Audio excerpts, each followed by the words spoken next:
All right, the market started the December after a pretty decent month of volatility contraction in November. We started December with a little bit of volatility, and we're going to talk about our expectations for something like this over the past few weeks, what we expect now, whether this is we're done or not, going forward from here, and then what we can expect in terms of when our next bigger bout of volatility will be for the markets based on how we're seeing on these charts and how we can take advantage of these short-term dips like we got today. Also, a thing I wanted to point out today is our last day for our Black Friday sale here. Let me just show you really quick on our website. So here on our pricing page, which you can see right here, is our premium plan. This is the one that's on sale for 20% off. So for 66 bucks a month, 3-year plan, but for an average of 66 bucks a month, not only do you get all of these, all of our classes and the live daily market outlook, trade reviews, and everything you get with the free subscription, but you get all of this too. All of our premium plan. Again, it expires. This takes you right to where you need to go, this orange button at the top, and then use the coupon code Black Friday, and that will get you the discount. We've been kind of overwhelmed by the response over this Black Friday weekend, so I wanted to make sure before the video ended that you knew before that coupon code expires at midnight Pacific time tonight. Today is Monday, December the 2nd, 2019. This is the Market Outlook from MarketScholars.com. My name is David Settle. All right, well, let's start off taking a look at the market forecast with the S&P on the S&P 500. Actually, we have to move this up a little bit because it's gone up to new highs here. But you can see we finally had a little bit of a pullback. I mean, our first semi, not quite 1%, 0.8%, but first 1% pullback from the closing high that we had, as you'll see here when we look at the zigzag. It brought the momentum line down to really low levels, but not extremely low. It didn't drop below the 5th percentile. You notice it got to the 7th. The near-term line hasn't dropped below the midpoint yet either. You're getting somewhat of a divergence, which means more than likely this area here is your target on the pullback. And we've actually already filled in that gap from the 25th on that opening gap on Monday. Today we filled in a lot of that gap. You'll see here when we go to the intraday chart. I don't think this is necessarily going to bring the intermediate line down below 50 on this pullback. It may pull it below 80. You notice that the market sentiment line almost is above 80. So we're pretty strongly entrenched on this bullish trend. So it's not something to get too worked up about on pullbacks, especially that so far not even breaking the 23% retracement level of this run that we've been on. So now when we take a look at that zigzag chart that I mentioned to you before, finally the S&P on a closing basis is down 1.25%. So the first one, finally it's a red tag now, so it's set in there. That's the first 1% pullback. Again, 30.90 in this area is probably where there's a good chance it can run to. We've seen in the past some choppiness after a big long when we have a 9% run like this without a 1% pullback. It's hard to get going again. So I wouldn't be surprised if we don't bat around between 3,100 and 3,150 and get some near-term highs and lows that don't really break out one way or the other. I think our worst case scenario is to pull down towards just 30.25, the 50% retracement, which of these hold highs. But that would be a worst case scenario, and that would probably still not even bring the intermediate line. That's how bullish that we were on this big long near-term rally that we've been on. If you take a look here at the Bollinger Bands, you can kind of see where the volume support is. So you see how we're above the volume area, and here's that volume node of where the 23% retracement is. Of course, you break down below that, here's where the 50% retracement is, these old highs. So right at the top of the value area. So you see how easily it can do that. And like I said, I don't think it would be, it would be a pretty, we might even get a markets in turmoil coming out of it, but it wouldn't be anything more than a retracement of what's been a pretty decent move. And as I mentioned, I don't even think would be enough of a pullback to bring I mean, it would obviously give us pink shading. We'd probably fall below 80. It would obviously give us a yellow line because the 50% is well below the moving average. But I don't think it would even turn the line red, and I don't think we'd get dark pink shading. It would just give us, and if it did, it'd be something temporary, something like this, and we most likely would bounce off of it and and continue to run higher, considering, again, how strong the market sentiment trend is right now and how strong this kind of breakout pattern has been. If you take a look at the Russell 2000, which, if you recall, has just barely broken out and kind of joined the party, it did get an extreme low, and it's more likely to get that. It's a higher beta, but you can kind of see it's basically pulling back down to the 1600 level that we finally broke out above. So again, there's going to be some support in that area, just like on the S&P. So I wouldn't be surprised if we don't get another day or two of weakness. Not very much. Probably today was the bulk of it. But enough to get us down to those, to the 23% retracement here in this area, 3090. Enough to bring the Russell towards 1600, but probably nothing more than that. So I wouldn't get too worked up while we're on such a strong bullish trend. If you recall, on the Ichimoku cloud here, we're just barely breaking the green line, well above the blue line, and you can see we're still on a very strong trend. Above 5, above 80. So very strong trend. Trends like this aren't eradicated after one, almost 1% decline. As you recall here on the the daily percent moves.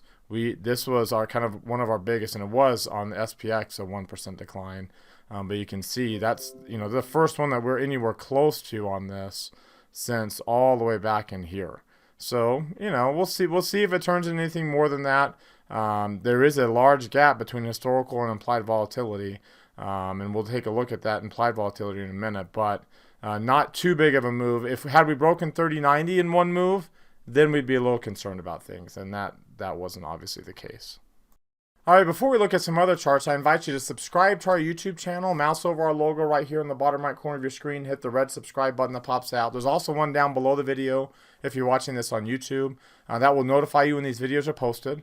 Also, while you're down there, hit that thumbs up icon. That tells us two things. First, that you like the video. Pretty common sense. Second, it's our survey. So if you want us to do the video again tomorrow, let us know by clicking the thumbs up. If you don't care whether we do the video again tomorrow or not, then don't click on anything. So it's our one-click survey you can actually do right now while you're watching. And also while you're down there, as you're watching, comment on what stood out to you from today's video, so that way other people can see why they should watch as well.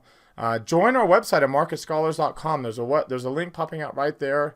That link... Excuse me, sorry. That link up there will take you to where you can subscribe for free. Obviously, as I mentioned before, we have that Black Friday sale on. That there's a banner at the top of our site that you can take advantage of that. But you get access with our free subscription to our market commentary section of our blog, webinars that we do at different times, and other aspects of our site, including the Market Outlook Forum, the community for this particular video. Follow me on Twitter for more content in between these videos from day to day, and join our Market Outlook Facebook group that we've created for viewers of the video. If you're watching this on our website, as you can see, there's the bar. This sale ends tonight at midnight Pacific time, so keep that in mind. Here's the button that joins. Again, you have to use the coupon code Black Friday, case sensitive. But that gives you our premium plan. It's a 3-year subscription, but it gives it to you for $66 a month, which is a third off of our monthly plan, our plus plan here, which is under pricing. You'll see plus that pops down, which is $99 a month. So, and with that premium, you get access to literally everything that we offer, including the Market Outlook live videos. I've already posted today's trade idea before the market close. I did that during the live video that we do every day at 3:30. We also update old trades and manage them all the way to their close. So that's what we do in those videos. And here's some upcoming classes that we have that you get access to with both our plus and our premium plans. We also invite you to engage with us on social media down here. Just hit this little heart. It opens up this window. Like that Market Outlook tweet. Click on this thumbs up. like today's Market Outlook Facebook posts. The more you engage with us on these social media platforms, the more likely they are to promote our content to the top of your timelines. So you'll always see what we're posting, even if you're not looking at them. So, but they only promote the content that you engage with the most. So we try to make it really easy for you to do that here.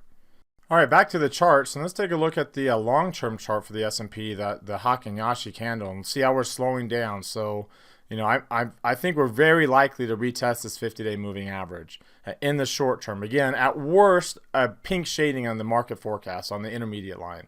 I don't think we'll get anything more than that, but we'll keep our eyes on peeled and in case we do. But you can kind of see how we're starting to transition. We're getting, depending upon where we end up this week, the low is at 31.1078. In fact, we already have a lower shadow because the open is at 31.14. So any more of declines, we get more of a lower shadow, which is your typical transition candle. So we'll keep our eyes on that. You can see the momentum is high.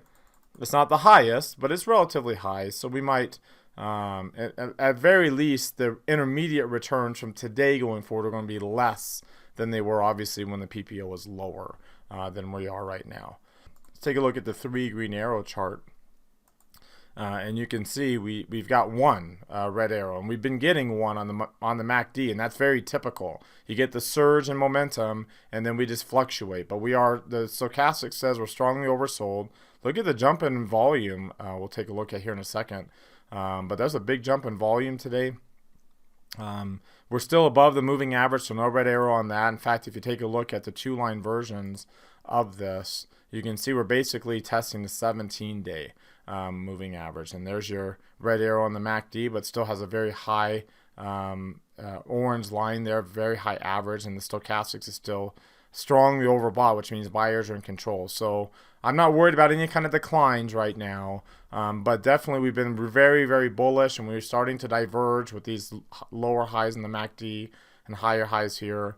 Don't be surprised if we don't test in this area, or maybe even test down closer towards a 38% retracement, if not down to the 50. Less likely we hit the 50, but more likely we hit at least the 23%, if not the 38%, before we find some support and bounce back up again. When you look at the 4-week range, you can see we came right to the point of control. That's where this 312 area is the point of control. We came right down to it. We hung around there. You can see how high the tightrope got off the ground. So here's the ground. And of course, you can see another volume node. This is where that 23% retracement line is, right around 309. So again, I wouldn't be surprised if we don't break out of this little intraday consolidation and come down more. And then of course, down further here is where you'll get to the 38% retracement level towards the lower half. And remember, you know, now we're going to start tightening up on this low point. So you'll see it'll start popping up here day after day. Until we get to, so here is, you know, today, here's the next, the Monday, Tuesday, Wednesday. So here's 1, 2, 3, 4 days, and then we'll have this be our low for a couple of days, you know, by the end of the week. So our low point is going to move up to the bottom of the value area essentially, while the high point looks like it will be there for a while. So we're gonna, you know, that's going to be a pretty tight range of about 12 points. Well below the, you know, the 5% mark, where we worry about that rubber band getting stretched out too far. All right, if you take a look at the volume, remember the volume today was relatively high, so 75 million. Well, I mean, the average is way low, but that's the highest volume we've had for a while since this pullback. So well above average, right about the 1.5 times mark. And then you look at today's range, and you see we had about 3.5 point range. So that's a pretty decent range too. So when you put those numbers into context, here we go. 75 million is right here. So it's above average, but it's not extreme, right? It's not, you know, we'd be worried about 100 plus. Obviously too extreme, it's way a buy the dip. But if we were 100 plus, and we had multiple days like that, we'd be a little concerned. And you can see the range, 3.5 points is right here. Again, 4 to 5 points. And again, multiple days of that without big extremes, and we'd be worried. So not too worried about this today's move. It was a pent up multiple divergence coming out of a holiday, and we're kind of running out of some buyers, and sellers are able to come in and take some profits a little bit right now. Let's take a look at the volatility chart. That's a little telling as well. We popped right up to the 15 mark. And we popped right up to the 90% mark. That's where resistance is in volatility. A break up through, your next layer of resistance is 95, and that's probably going to be up in the 16, 17 point range. And if you recall, volatility was very compressed in November. So if you come to, let's see here, let's go to the 10-year, and we'll go to a monthly chart. So here is the volatility, which you can see the range was under 3 points. So very, very compressed volatility for November. We've already got about the same range just in one day in December. So that kind of compression leads to that kind of move. So, we might pop up a little bit more here, and we might get more of a range, and that wouldn't be surprising at all. We might even pop up to 1. It might even pop closer to 20 by the time all is said and done. Especially as we get around towards the middle of December, where those tariffs are, where there's that expectation of either they get rolled back or not.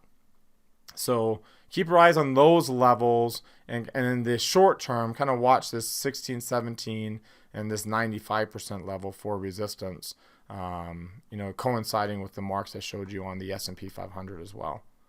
So to summarize, the market is starting to pull back a little bit. We've been expecting this in all of our classes, at least my classes, in terms of my active trading classes where we trade options. We've been building in. We've been pretty bullish because the market's been bullish, and we've been taking advantage of it. It's been working very well. But lately, we've been adding on some bearish trades too to add a little bit of negative deltas, some hedges. Even last week where we didn't have class, with our real-time trade alerts, I still made some hedges on some of our really bullish trades that we made a lot of money on, just in case of a move like today. And we've gotten it. And I don't think today is the last day. I think not that the market's going to go crazy, not that we're going to have big time pullbacks like last December, but I do think we'll have more of a short-term pullback, and we are well positioned to take advantage of that because we've been expecting it. So what do you think? Do you agree with that assessment? Do you disagree? Do you think it's over already by this dip? As you'll see, we'll do on an individual trade later in this trade idea. Or do you think there's more blood in the streets, right? That's going to get a lot worse than this. So vote right there. There's a link popping out. Click on it, either agree or disagree. If you click disagree, comment on what you're seeing that gives you that disagreement, right? Everybody's got their opinions, but not everybody backs up their opinions with the evidences that you're seeing that drives those opinions. So I love to share that. I don't pretend to know it all or have the only one right opinion out there. So I'd like you to share what you're seeing with the rest of our community so we can be able to see something we might be missing. All right, let's take a look at what's driving the price action today. And you can see it was a little bit of a risk-off day. In fact, let's come over here to the asset classes. You can see that TLT was actually not that. I mean, it was kind of risk-on, kind of risk-off. Gold was up with the dollar being down, but it was flat on its own on an absolute basis, but it outperformed all these equity asset classes in the high yield. They were all down. That's not surprising. But you also see real estate, and for some reason TLT is not showing up here, but TLT was down here too. And so you can see over here down 1.5%. So, it wasn't a complete risk-off day, especially with crude oil being as bullish as it was starting off here. So if you take a look at some of these charts here, let's take a look at the crude oil chart. You can see that it's pretty flat. It hasn't really broken out one way or the other. In fact, let's take a look at the daily chart on it.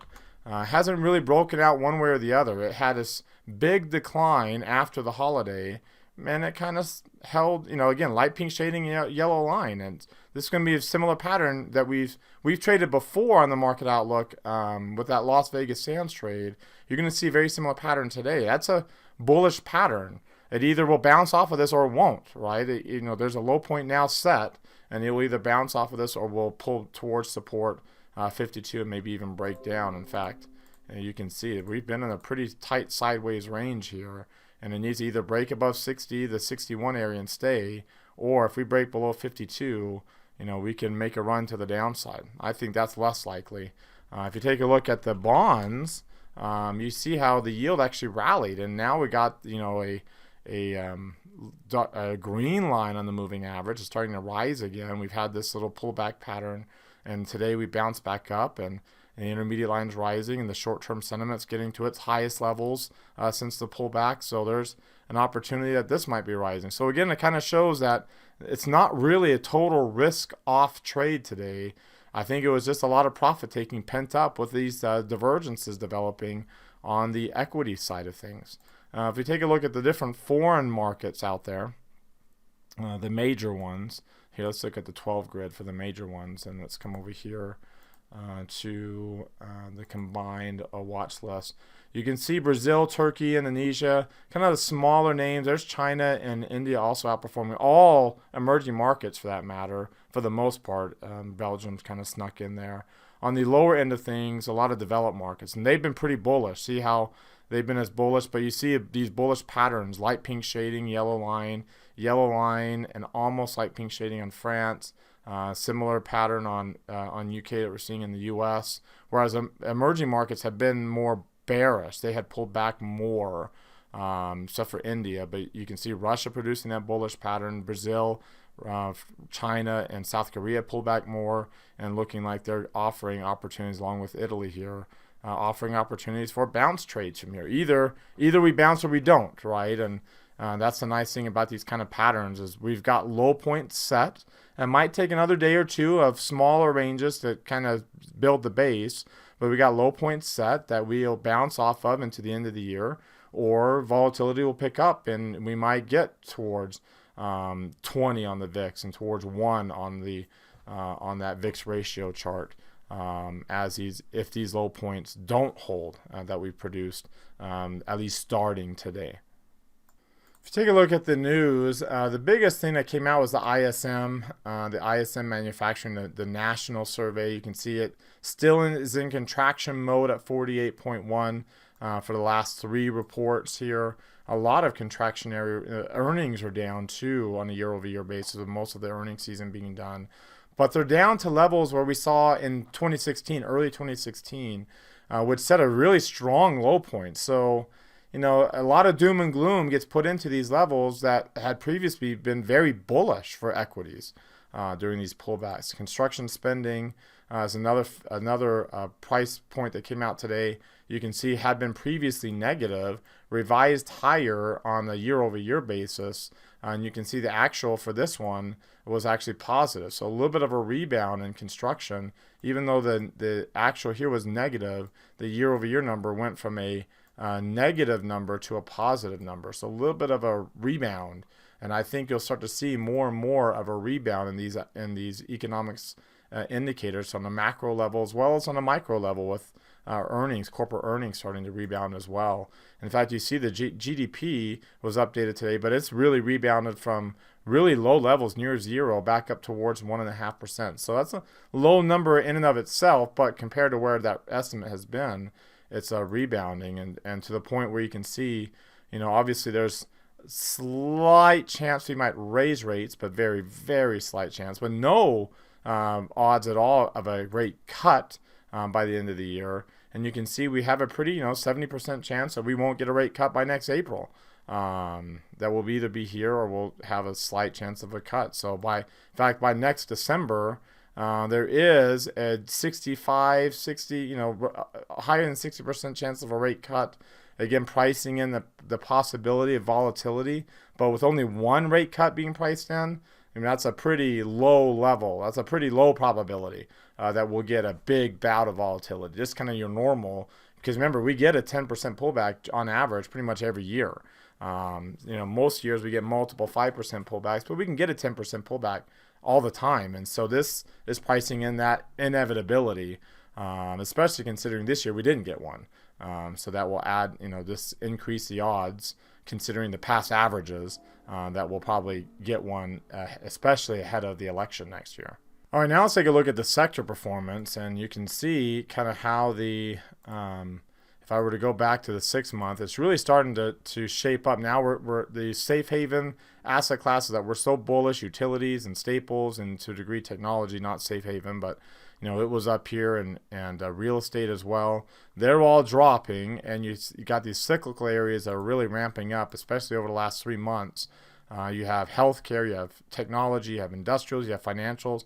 this is a pretty broad base, right? Your typical is technology, discretionary, and communication services, right? The Facebooks and the Googles and the Netflixes of the world.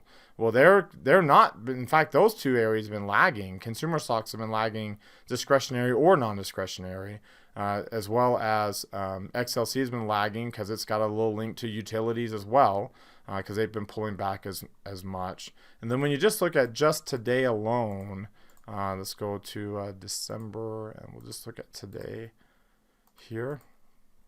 You'll see Staples was our best performer. They were actually the only one to gain.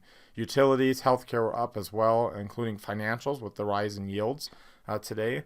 On the other end of the spectrum, industrials really pulled back. Remember, industrials have been very bullish, but they pulled back. Real estate's down here as well. Technology and discretionary pulled back on a little bit of an off day for stocks, not surprising. So it's interesting to see industrials down here. Like I said, that's been, depending upon the time frame you look at. If you look at the last 1 year, industrials has been underperforming the market. But lately, really since this December 8th low point, or October 8th, excuse me, low point here, and we'll go to a daily chart on this. You can see it's been one of the better performers for the most part. Again, healthcare doing really well, financials doing really well, and technology. So not surprising that it's pulled back. And there's your safe havens that were so bullish before. And you remember how they were up like 20% on a year basis, and people were talking about recessions. Like, that's not how the market goes into recessions, with 20% 1 year returns in safe haven areas. Usually usually we have 20% returns over 1 year in these cyclical areas, and we're starting to get towards that level of returns. And technology is up 28%. Remember, these numbers are going to get really high because the cost basis is really low here when we get to the Christmas week. But look at, we're starting to get some high double-digit numbers. These safe haven areas that were so bullish are starting to come down. So now it's going to start looking more and more like we can set up for that 10% drop or get closer to it. And that wasn't the case back here, where utilities and real estate and staples, for that matter, were so bullish coming out of really since they kind of bottomed here in May. When we hit this peak in May 3rd, they really took off. So if I were to go here, after we had this big long rally from that May 3rd level up until now, you can see how bullish that they were. And now we've been bouncing up and getting more cyclical here. So we're getting to that point. Again, I don't think we're there because we're just starting this run.